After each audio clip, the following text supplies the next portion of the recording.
The contraction of a skeletal muscle generates the force necessary to move the skeleton. A contraction is triggered by a series of molecular events known as the cross-bridge cycle. In a skeletal muscle fiber, the functional unit of contraction is called the sarcomere.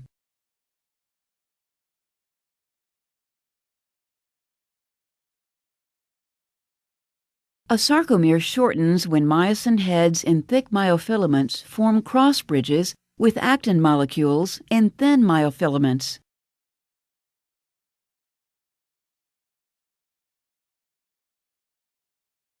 The formation of a cross bridge is initiated when calcium ions, released from the sarcoplasmic reticulum, bind to troponin. This binding causes troponin to change shape. Tropomyosin moves away from the myosin-binding sites on actin, allowing the myosin head to bind actin and form a cross bridge. Also note that the myosin head must be activated before a cross-bridge cycle can begin. This occurs when ATP binds to the myosin head and is hydrolyzed to ADP and inorganic phosphate. The energy liberated from the hydrolysis of ATP activates the myosin head, forcing it into the cocked position.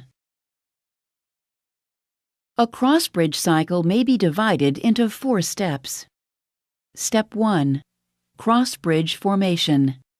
The activated myosin head binds to actin, forming a cross bridge.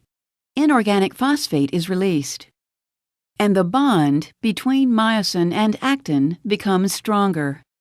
Step 2. The power stroke. ADP is released and the activated myosin head pivots, sliding the thin myofilament toward the center of the sarcomere. Step 3. Cross-bridge detachment. When another ATP binds to the myosin head, the link between the myosin head and actin weakens, and the myosin head detaches. Step 4. Reactivation of the myosin head. ATP is hydrolyzed to ADP and inorganic phosphate.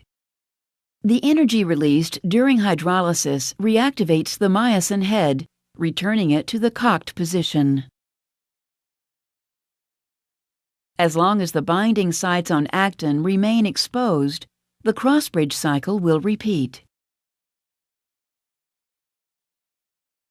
And as the cycle repeats, the thin myofilaments are pulled toward each other and the sarcomere shortens. This shortening causes the whole muscle to contract. Cross-bridge cycling ends when calcium ions are actively transported back into the sarcoplasmic reticulum.